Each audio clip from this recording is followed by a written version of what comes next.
আসসালামু আলাইকুম। কি অবস্থা? রে কি আর অবস্থা? আবেদ আলীর কথা শুনি তো মাথা একেবারে চন্টি একেবারে গরম হয়ে গেছে। 33 নম্বর বিসিএস থেকে শুরু করে এই পর্যন্ত যত নম্বর যত বিসিএস হরিকে হয়ে গেছে কই। ঠিক আছে নি হে বেড়া।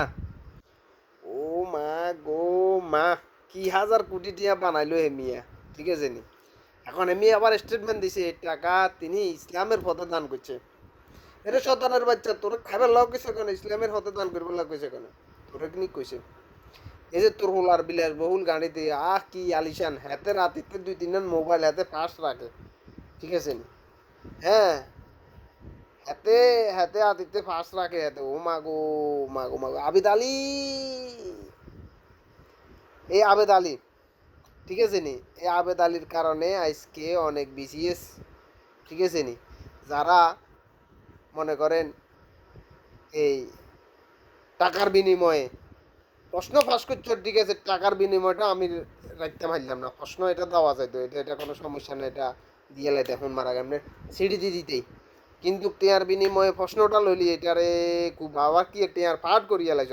কি আলিশান, তুই একজন ড্রাইভার, এ দেশে ড্রাইভার ফিয়ন, ঠিক আছে নি, এবং যত মানে চতুর্থ শ্রেণীর কর্মচারী হল, মানে হিগুনের যে অবস্থা, ওয়াল্লাহ হে আল্লাহ, কি এক অবস্থা, কি এক কাহিনী, ওরে বাবুরে বাবুরে বাবুরে।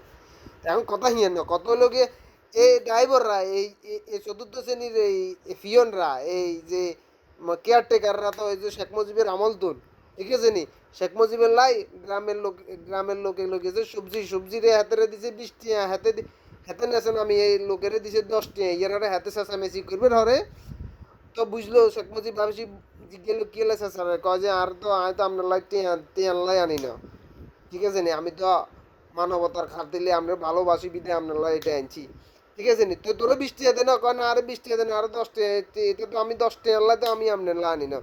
তো ধরা খাইছে নি চোর, এই চোরগুলো আমাদের সন্নিকটে, মানে পুঙ্খানো করে চোরগুলো ধরবে দরকার, ঠিক আছে নি, কি দুর্নীতি যেমন কমিশন টমিশন কি এগান এগান হলো বক্ক চক্কর, ঠিক আছে নি, একজন লোকে 20,000 টাকা বেতনে চাকরি করে, এত দৈনন্দিন খরচ কত কি এসব বিষয়, তা এটা এবারে দেখি দেখি এবারে কারবার করে দিন। হ্যাঁ, এত উতনাতি ওলা মাইয়া থাকলে যদি একটা অবস্থায় যায় আস্তে আস্তে যাবো, হুট করে তো যাই দেখতো না, কিন্তু কেরা এই আবিদ আলী, ও মা গো মা, হাতে কিভাবে নামাজ কর্মা হর, ও আল্লাহ রে আল্লাহ, আবেদ আলী হাতে নামাজ দেখি তো আমি তো টাস কি খাই গেছি, ওরে কি রে, একবার আমরা এই ওই হোলাহাইন বেগুনে মিলিয়ে গেছিলাম ইয়াতে, এই মানে নদীর কূলে ইফতার করবে লাই, ঠিক আছে নি, যাই হিয়ানে নামাজের সময় মসজিদ গিয়া মসজিদ দিছে তোমানি, ঠিক আছে, কি এক অবস্থা এত রে, ইয়েনে নিশ্চয় আর মতো শয়তান আসিল, এত তো বড্ডা শয়তান, এতলা দিয়ে আবার টমটম মমটম কি গিয়ে আবি এতের কি বিলাসবহুল জীবন যাপন, ঠিক আছে নি, এত একজন ড্রাইভার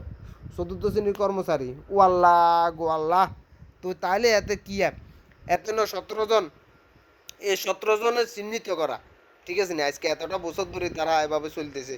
হ্যাঁ, কিভাবে চলতেছে আল্লাহ, তো কথা সেটা না, কত হলো যে যাদের মেধা আছে, যাদের অবস্থা আছে, তারা এভাবে ফাঁস করব, আয় বোঝাইব। হ্যাঁ, ঠিক আছে, আপনি একটা প্রশ্ন খাইছেন, ঠিক আছে নি, আইসেন একটা ব্যাগের একের উন্মুক্ত করে দেন না, নাহলে দরকার হলে একের গরিব বুঝে চাই দুগাই গেরে নি বলাই নি, ধর তুই এখান দিয়ে লেখ, ঠিক আছে নি, যাচা বাছাই করে দিয়ে এগুন দিয়ে লেখ, ঠিক আছে নি, হরে আরে একটু খেয়াল টেয়াল করলে করিস, নাহলে নাই, ঠিক আছে নি, হাতে এবারে টিয়ার কাবি খা যে কোনো একটা একটা কলমের আগাদি খোঁচাই আপনারে 210 লাখ টাকা দিয়ে দিব, এটা হলো একটা বিষয়, কিন্তু আপনি যে 1,000 কোটি টাকা বানায় বরিছেন, ও আল্লাহ হে আল্লাহ, মানে এটা থেকে শুরু করি, মানে ওই যে দুর্নীতি খালি শেখ হাসিনারা দেখতে পারে না, আর নইলে রন্ধ্রে সিনে সিনে পৌঁছে গেছে কই, সিনে সিনে পৌঁছে গেছে কই, শতানের বাচ্চারা তোরা মূল্য মানে শীতই দিন